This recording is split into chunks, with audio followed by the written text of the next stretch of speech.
నమస్కారం. Top Telugu media news కి స్వాగతం. హెడ్లైన్ చూద్దాం.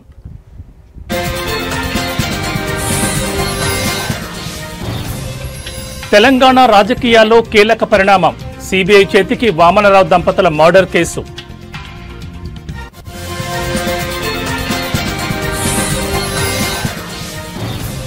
బండి సంజయ్కి కేటీఆర్ లీగల్ నోటీసులు. ఫోన్ ట్యాపింగ్ కేసులో తనపై నిరాధార ఆరోపణలు చేశారని ఆరోపణ.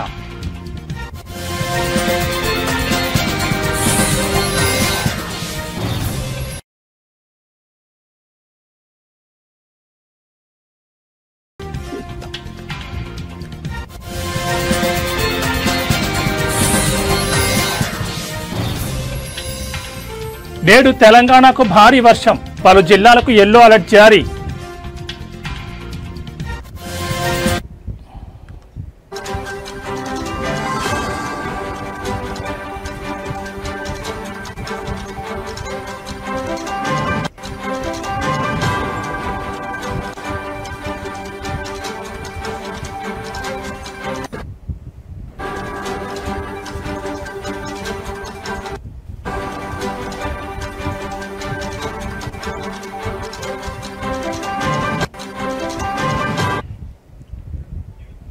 బ్రిటన్లో బ్రేకింగ్ న్యూస్ చూస్తున్నాం. తెలంగాణలో సంచలనం సృష్టించిన అడ్వకేట్ దంపతులు గట్టు వామనరావు, గట్టు నాగమణి హత్య కేసులో కీలక పరిణామం చోటు చేసుకుంది.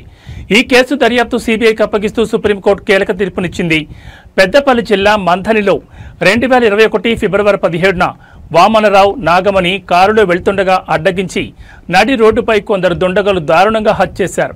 ఈ హత్య కేసు దర్యాప్తును సిబిఐకి ఇవ్వాలని వామనరావు తండ్రి గట్టు కిషన్ రావు అదే ఏడాది సెప్టెంబర్ 18న సుప్రీంకోర్టులో పిటిషన్ వేశారు.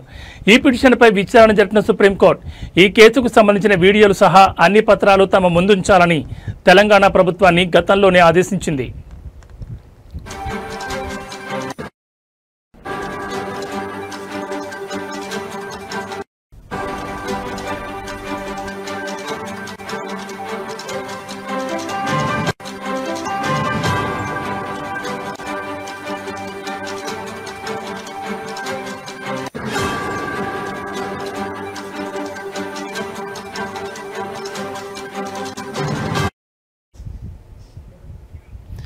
రికార్డులను పరిశీలించి సిబిఐ విచారణపై నిర్ణయం తీసుకుంటామని సుప్రీంకోర్టు స్పష్టం చేసింది. ఈ మేరకు రాష్ట్ర ప్రభుత్వానికి నోటీసులు జారీ చేసింది. ఈ నేపథ్యంలో సంబంధిత వివరాలను రాష్ట్ర ప్రభుత్వం కోర్టుకు సమర్పించింది. చనిపోయే ముందు వామనరావు మాట్లాడిన మరణ వాంగ్మూలం వీడియో వైరల్ అయింది. దీనిపై అనుమానాలు వ్యక్తం కావడంతో ఎఫ్ఎస్ఎల్కు పంపించారు. వామనరావు మరణ వాంగ్మూలం వీడియో అసలుదేనని ఎఫ్ఎస్ఎల్ నివేదిక తేల్చిందని, ఇందుకు సంబంధించిన నివేదికను సుప్రీంకోర్టుకు రాష్ట్ర ప్రభుత్వం వెల్లడించింది. ఈ కేసును సిబిఐ దర్యాప్తునికి ఇస్తే తమకేమీ అభ్యంతరం లేదని రాష్ట్ర ప్రభుత్వం స్పష్టం చేసింది. ఈ నేపథ్యంలో ఈ కేసు దర్యాప్తును సిబిఐకి బదిలీ చేస్తూ ఇవాళ సుప్రీంకోర్టు తీర్పునిచ్చింది. వామనరావు తండ్రి కిషన్ రావుకు భద్రత కల్పించాలని ఆదేశించింది.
బులెటిన్లో మరో బ్రేకింగ్ న్యూస్ చూస్తున్నాం. రాష్ట్రంలో సంచలనం సృష్టిస్తున్న ఫోన్ ట్యాపింగ్ వ్యవహారంలో మరో కీలక పరిణామం చోటు చేసుకుంది. తనపై నిరాధార ఆరోపణలు చేశారంటూ కేంద్ర మంత్రి బండి సంజయ్కి ఇవాళ BRS working president KTR legal నోటీసులు పంపారు. ఈ మేరకు ఆ నోటీసులో ఫోన్ ట్యాపింగ్ కేసుకు సంబంధించి పబ్లిక్లో తనపై పూర్తిగా అవాస్తవాలు మాట్లాడారని పేర్కొన్నారు. బాధ్యతాయుతమైన కేంద్ర మంత్రి పదవి ఉన్న బండి సంజయ్ ఇష్టం వచ్చినట్లుగా మాట్లాడారని ఫైర్ అయ్యారు. ప్రజాక్షేత్రంలో ఓ ప్రజాప్రతినిధిగా తనపై ఎలాంటి సాక్ష్యాధారాలు లేకుండా ఆరోపణలు చేయడం సమంజసం కాదన్నారు. రాజకీయ ఉనికి కోసమే తనపై బండి సంజయ్ అర్థం లేని మాటలు మాట్లాడుతున్నారని ధ్వజమెత్తారు. చేసిన ఆరోపణలకు తనకు వెంటనే క్షమాపణలు చెప్పాలని, భవిష్యత్తులో అసత్య ఆరోపణలు చేయకుండా ఉండాలని కేటీఆర్ బండి సంజయ్కి ఇచ్చిన లీగల్ నోటీసుల్లో న్యాయవాదులు పేర్కొన్నారు. నోటీసు అందిన 7 రోజుల్లోగా డిమాండ్లను పాటించని పక్షంలో చట్టపరంగా సివిల్, క్రిమినల్ చర్యలు తీసుకుంటామని హెచ్చరించారు. ఈ ఆరోపణలతో కలిగిన నష్టానికి బండి సంజయ్ బాధ్యత వహించాల్సి ఉంటుందని ఆ నోటీసుల్లో ప్రస్తావించారు.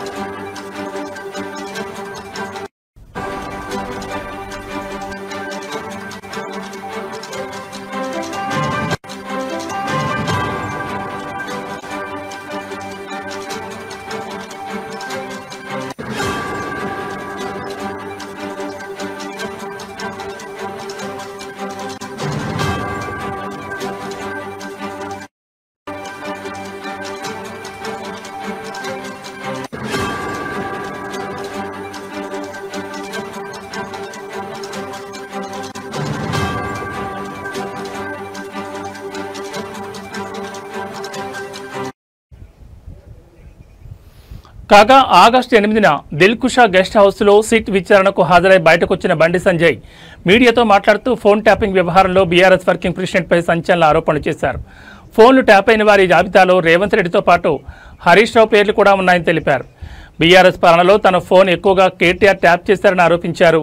సిట్ అధికారులు ట్యాపింగ్కి సంబంధించి చూపించిన వివరాలు చూసి తాను షాకు గురయ్యానని తెలిపారు. మావోయిస్టుల జాబితాలో మా పేర్లు పెట్టి ట్యాపింగ్కి పాల్పడ్డారని తెలిపారు. ఫోన్ ట్యాపింగ్ జరిగిందని తాను అప్పట్లోనే చెప్పానని అన్నారు. వావి వరసలు లేకుండా ఫోన్లు ట్యాప్ చేశారని మండిపడ్డారు. చివరికి తన ఇంట్లో సిబ్బంది ఫోన్లు కూడా ట్యాప్ చేయడం దారుణమని అన్నారు. కేసీఆర్ కూతురు కవిత ఫోన్లను కూడా విపరీతంగా ట్యాప్ చేయించారని పేర్కొన్నారు. ముఖ్యంగా బీజేపీ రాష్ట్ర అధ్యక్షుడిగా ఉన్న సమయంలో తన చుట్టూ కేటీఆర్ నిఘా పెట్టారని ఆరోపించారు. బీఆర్ఎస్ పాలనలో చివరికి సామాన్యులు కూడా ఫోన్లు మాట్లాడలేకపోయారని బండి సంజయ్ ధ్వజమెత్తారు.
బులెటిన్లో మరో బ్రేకింగ్ న్యూస్ చూస్తున్నాం. బంగాళాఖాతంలో ఏర్పడిన అల్పపీడనం కారణంగా తెలంగాణ రాష్ట్ర వ్యాప్తంగా భారీ వర్షాలు కురుస్తున్నాయి. కుండపోత వర్షం రాష్ట్ర రాజధాని హైదరాబాద్ను అతలాకుతలం చేస్తోంది. ఇవాళ నగరానికి భారీ వర్ష సూచన ఉందని వాతావరణ శాఖ హెచ్చరించిన నేపథ్యంలో నగర ప్రజలకు ట్రాఫిక్ పోలీసులు అప్రమత్తం చేశారు. ప్రజలు అత్యవసరమైతేనే బయటకు రావాలని, ఉద్యోగులు మధ్యాహ్నం 3 గంటల్లోగా ఇళ్లకు చేరుకునేలా చూసుకోవాలని పోలీసులు సూచించారు. సాయంత్రం షిఫ్ట్ ఉన్నవారు వర్క్ ఫ్రం హోం చేసేలా ప్లాన్ చేసుకోవాలని సూచించారు. ఉద్యోగుల భద్రతకు, ట్రాఫిక్ రద్దీని తగ్గించడానికి అత్యవసర సేవలకు సహాయపడుతుందని తెలిపారు. కాగా భారీ వర్షాల నేపథ్యంలో నిన్న కూడా ఉద్యోగులు త్వరగా లాగౌట్ అయి ఇళ్లకు వెళ్లిపోవాలని సూచించారు.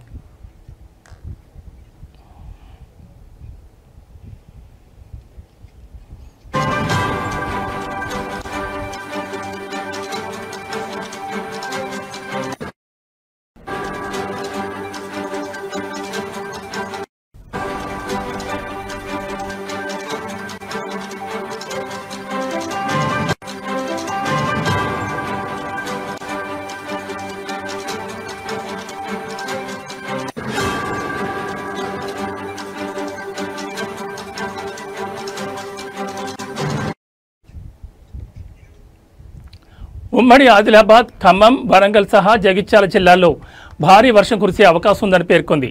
దీంతో ఆయా జిల్లాలకు ఎల్లో అలర్ట్ జారీ చేశారు. ప్రజలు అప్రమత్తంగా ఉండాలని వాతావరణ శాఖ అధికారులు సూచించారు. అవసరం ఉంటే తప్ప బయటకు రావద్దని హెచ్చరించారు.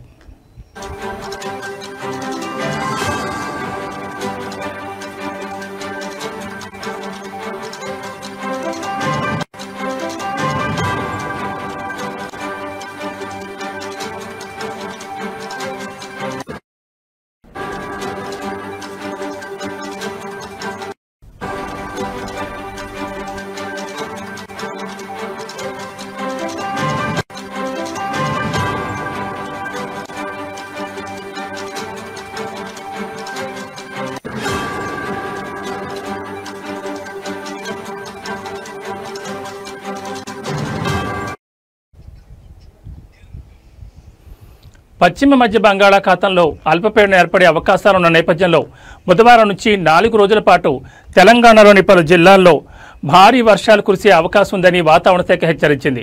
ఈ క్రమంలో హనుమకొండ, వరంగల్, మహబూబాబాద్, ఆదిలాబాద్, కొమరంభీం, ఆసిఫాబాద్ జిల్లాలకు ఆరెంజ్ హెచ్చరికలు జారీ చేసింది. మిగతా జిల్లాల్లో కూడా భారీగా వర్షాలు పడనున్నాయని పేర్కొంది. వాతావరణ శాఖ హెచ్చరికల నేపథ్యంలో అధికారులు అలర్ట్ అయ్యారు. సహాయక చర్యలకు సిద్ధం చేశారు.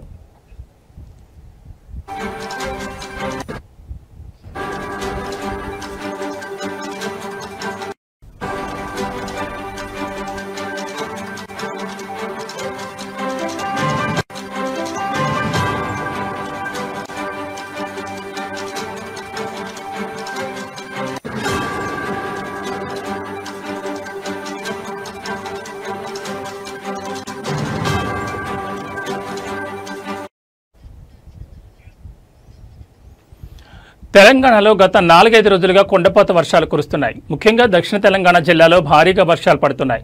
దీంతో చాలా జిల్లాల్లో వాగులు, వంకలు పొంగి పొర్లుతున్నాయి. సోమవారం అత్యధికంగా నల్గొండ జిల్లా గుర్రంపూడి మండలంలో 6.6 సెంటీమీటర్ల వర్షం కురిసింది.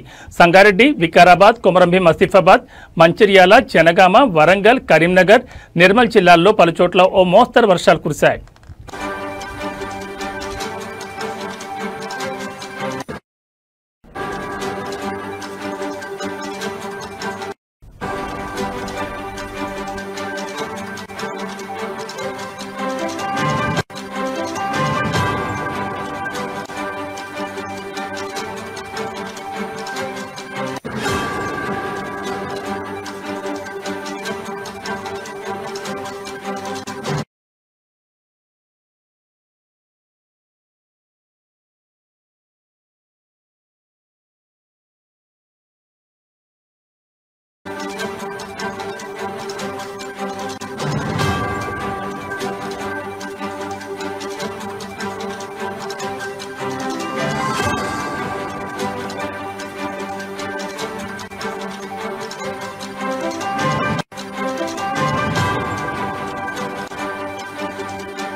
బులెటిన్లో మరో బ్రేకింగ్ న్యూస్ చూస్తున్నాం. ఎగువ ప్రాంతాల్లో స్థానికంగా కురుస్తున్న వర్షాల ప్రభావంతో శ్రీశైలం జలాశయానికి వరద పోటెత్తింది.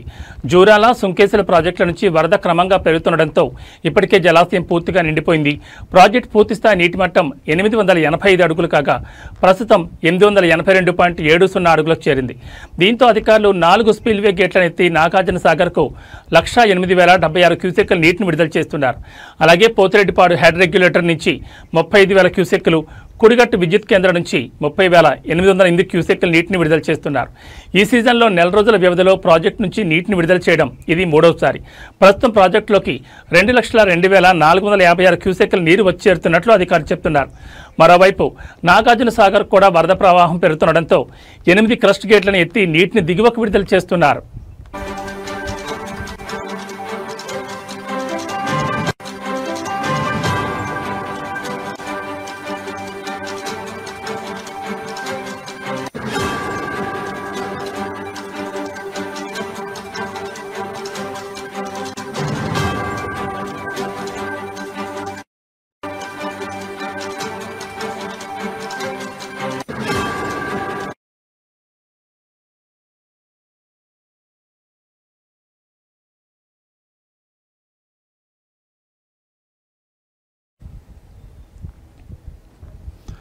దేశభక్తి జాతీయ సమైక్యత భావాలను ప్రపంచవ్యాప్తంగా చాటి చెప్పాలనే ఉద్దేశంతో ప్రధాని నరేంద్ర మోడీ పిలుపు మేరకు హర్ ఘర్ తిరంగా కార్యక్రమం రాష్ట్ర వ్యాప్తంగా కొనసాగుతోందని రాష్ట్ర వ్యవసాయ శాఖ మంత్రి కింజరపు అచ్చెన్నాయుడు అన్నారు.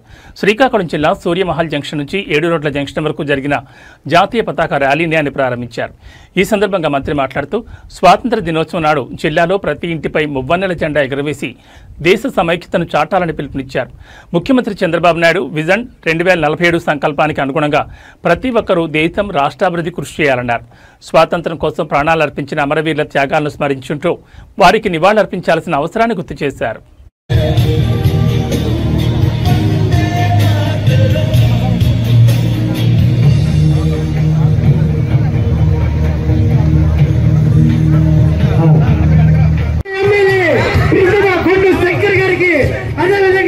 శ్రీకాకుళం కలెక్టర్ గారికి, అదేవిధంగా కమిషనర్ గారికి ఇంకొక 3 రోజుల్లో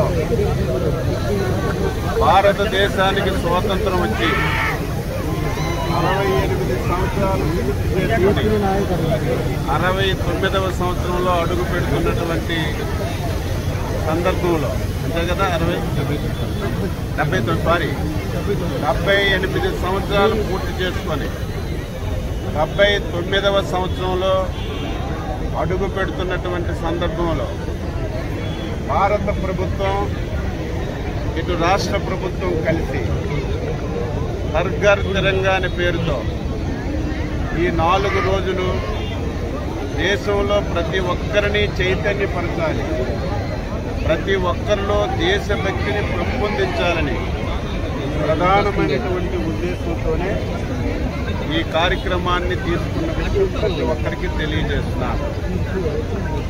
ప్రతి విషయానికి జాతి ఉంటుంది, మతం ఉంటుంది, కులం ఉంటుంది, ప్రాంతం ఉంటుంది. కానీ ఈ విషయంలో జాతి లేదు, మతం లేదు, కులం లేదు, ప్రాంతం లేదు. ప్రతి ఒక్క పౌరుడి చేతిలోనే, ప్రతి ఒక్కరి ఇంటి మీద, ప్రతి కార్యాలయం మీద త్రివర్ణ పతాకం రెపరెపలాడాలి, దేశభక్తిని పెంపొందించాలనే ఉద్దేశంతోనే ఈ కార్యక్రమాన్ని ఇంత భారీ స్థాయిలో తీసుకున్న విషయం ప్రతి ఒక్కరికి. ఎస్సీ వర్గీకరణను శాంపిల్గా పంజాబ్, హర్యానాలో మొట్టమొదటిగా ఈ దేశంలో చేసింది కాంగ్రెస్ పార్టీ ప్రభుత్వమే. బీజం కాంగ్రెస్ పార్టీ వేస్తే దీన్ని దేశం మొత్తం చేశారు. మన మోడీ సాబ్ నిజానికి ఎస్సీ వర్గీకరణ వల్ల 100లో 4గురికే బెనిఫిట్ జరుగుతుందన్నారు మాల మహానాడు జాతీయ అధ్యక్షుడు ఆర్ఎస్ రత్నాకర్. ఈ 100లో 4గురికి ఇచ్చే ఈ ఫలాలను దేశవ్యాప్తంగా ఎస్సీ లిస్టులో ఉన్న 11,008 ఎస్సీ కులాలకు ఎలా పంచుతారని మోడీజీ అని ప్రశ్నించారు. విజయవాడ గాంధీనగర్ ప్రెస్ క్లబ్లో జరిగిన పాత్రికేయుల సమావేశంలో ఆయన మాట్లాడుతూ ఈ 4 సీట్లను తెలుగు రాష్ట్రాల్లో 59 ఎస్సీ కులాలకు చంద్రబాబు, రేవంత్ రెడ్డి ఎలా పంచుతారని డిమాండ్ చేశారు. ఇది దళితుల ఐక్యతపై కుట్ర కాదా అని ప్రశ్నించారు. చంద్రబాబు మాల సామాజిక వర్గంపై పగ తీర్చుకుంటే మాలల హోల్సేల్ మేనమామ జగన్ మాలలకు అన్యాయం జరుగుతున్న ముద్దులతో సరిపెట్టాడు తప్ప ఈనాటికి స్పందించలేదని ఎద్దేవా చేశారు. మీరందరూ కోఆపరేట్ చేయాలని చెప్పేసి మీకు అందరికీ విజ్ఞప్తి చేస్తూ ఉన్నాను. ఇంకొకటి ఏంటంటే, నేను because I'm at the ground level, మన గోదావరి జిల్లాలో ఉంటాను. I belong to Konaseema area. చాలా జిల్లాలు, ప్రతి గ్రామానికి కూడా తిరిగి వాళ్ళందరినీ అవేర్ చేసి దరిదాపుగా ఒక 10 లక్షల మందిని ఇంతవరకు అసలు ఎస్సీ వర్గీకరణ అంటే ఏంటి, రిజర్వేషన్ అంటే ఏంటి, అసలు హిస్టారికల్గా ఏం జరుగుతుంది, రాజకీయ పార్టీలు మన పట్ల ఎలా బిహేవ్ చేస్తూ ఉన్నాయి, ఏ కుట్ర చేస్తూ ఉన్నాయి అనేటటువంటి విషయాన్ని గత 9 నెలలుగా వారందరికీ కూడా గ్రౌండ్ లెవెల్లో వివరించి, మరి రాజధానిలో ఇటువంటి సంఘటన ఒకటి జరగబోతుంది, ఒక మహా సంగ్రామానికి డెమోక్రటిక్ వే ఆఫ్ ప్రొటెస్ట్ జరగబోతుందని చెప్పేసి తెలియజేయడం కోసమే ఎన్నో ప్రెస్ మీట్స్ కండక్ట్ చేసిన తర్వాత విజయవాడకి రావడం జరిగింది. మిత్రులారా, ఇక్కడి నుంచి నేను రెగ్యులర్గా వస్తాను. నేను I'm not a newcomer, రెగ్యులర్గా ఉన్నటువంటి వ్యక్తినే. మీరు కూడా నేను చాలాసార్లు వచ్చి ఇక్కడ ప్రెస్ మీట్ పెట్టడం జరిగింది. అయితే ఈ ప్రెస్ మీట్ ఎంటైర్లీ డిఫరెంట్ కాబట్టి మిమ్మల్ని అందరినీ కూడా కోరుకునేది ఒకటే, దయచేసి కోఆపరేట్ చేయండి. Whatever we can do from our side. మీరు కూడా కోఆపరేట్ చేయండి. This is not a regular and ordinary press meet అనే విషయాన్ని కూడా మీరు గమనించాలని చెప్పి కోరుకుంటూ, మరి doctor Ratnakar, RS Ratnakar, MBBS gold medalist, LLB, MBA, MA journalism 1 second. ఓకేనా? నెక్స్ట్. మంత్రి కోమటిరెడ్డి ఆధ్వర్యంలో సినీ నిర్మాతలు ఫెడరేషన్ మధ్య చర్చలు సఫలమయ్యాయి. రేపు ఫిల్మ్ ఛాంబర్లో మరోసారి సమావేశం జరుగుతుంది. ఇరుపక్షాలు సడలింపులతో ముందుకు రావాలని మంత్రి సూచించగా ఫెడరేషన్కు ప్రభుత్వం అండ ఉంటుందని భరోసా ఇచ్చారు.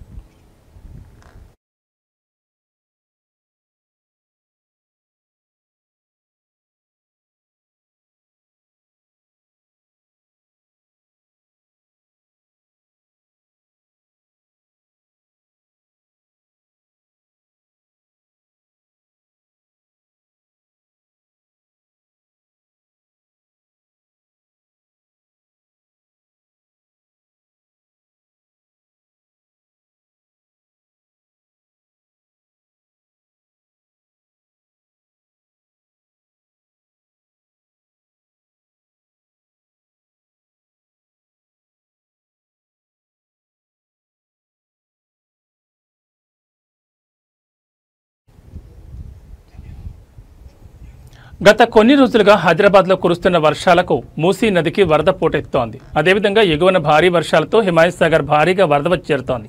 సాగర్ పూర్తిగా నిండడంతో జలమండలి అధికారులు 3 గేట్లెత్తి మూసీలోకి నీటిని విడుదల చేస్తున్నారు. ఈ నేపథ్యంలో మూసీ ఉధృతంగా ప్రవహిస్తోంది. ఈ క్రమంలో ముసారాంబాగ్ అంబర్పేట బ్రిడ్జిపై నుంచి వరద ప్రవహిస్తోంది.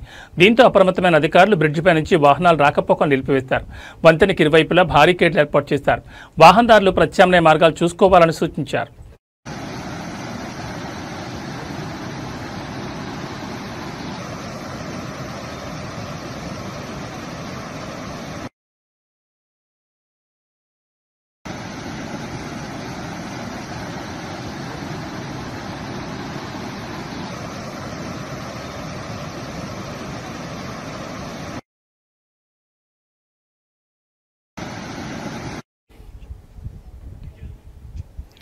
పార్లమెంట్లో ప్రధాని మోడీని ఎంపీ పుట్ట మహేష్ కుమార్ మర్యాదపూర్వకంగా కలిసి వారికి పుష్పగుచ్చం అందించారు. ఈ సందర్భంగా పామాయిల్ రైతుల సమస్యలు, గిట్టుబాటు ధర, ఏలూరు పార్లమెంట్ నియోజకవర్గ సమస్యలు వారి దృష్టికి తీసుకెళ్లారు. కొవ్వూరు భద్రాచలం రైల్వే గురించి కూడా రైల్వే మినిస్టర్ గారితో డిస్కషన్ చేయడం జరిగింది. అలాగే ఇప్పుడు డిపిఆర్లు ప్రతి ఒక్కటి ప్రిపరేషన్ చేయమన్నారు. శాంక్షన్ అనేది జరిగింది. ఓన్లీ ఇప్పుడు ఇంకా పనులు స్టార్ట్ అవ్వడంలోనే మనము ముందుకు పోవాల్సిన అవసరం ఉంది. అలాగే మనము 12 ROBsని ఏలూరు పార్లమెంట్లో అప్రూవల్ చేయించుకోవడం జరిగింది పైన సెషన్లో. ఈసారి అవన్నీ కూడా పనులకి ముందుకు పోవడానికి ల్యాండ్ అక్విజిషన్ మన కలెక్టర్ ఆఫీస్ నుంచే ఆర్డీఓ గారు చేసి ముందుకు పంపించాల్సి ఉంది. కలెక్టర్ గారితో కూడా మాట్లాడాం. వచ్చే రోజుల్లో ఆ ల్యాండ్ అక్విజిషన్కి సంబంధించి పనులన్నీ కూడా ఒక 2-3 నెలల్లో అన్ని ల్యాండ్ అక్విజిషన్ పనుల్లో అట్లీస్ట్ ఒక 3-4 పనులు ROBలు పనులు సంబంధించి ఇమీడియట్గా పనులు స్టార్ట్ అవుతున్నాయి. అవన్నీ కూడా ల్యాండ్ అక్విజిషన్లు అయిపోయిన తక్షణమే ఇట్లా అప్రూవల్ రావాల్సి ఉంది. అది కూడా ఫాలోఅప్ చేస్తామని కూడా మేము అందరికీ చెప్తున్నాం. ఈ పార్లమెంట్ సెషన్లో చాలా వరకు మనము మన పనులు కూడా ముందుకు తీసుకొని వెళ్ళడానికి చాలా వరకు అవకాశం కలిగింది. అలాగే పార్లమెంట్లో ఈసారి ఎక్కువ వాయిదాలు ఉండడం వల్ల ఎక్కువ మనకు మాట్లాడడానికి అవకాశం రాలేదు. ఇంకొక వారము ఇంకా పార్లమెంట్ జరిగేది ఉంది. ఆ జరిగేటప్పుడు ఇంకా కొన్ని మన సమస్యలు ఉన్నాయి. ఆ సమస్యలు ఇవి బులెటిన్ విశేషాలు. మరో బులెటిన్లో మళ్ళీ కలుసుకుందాం. నమస్కారం.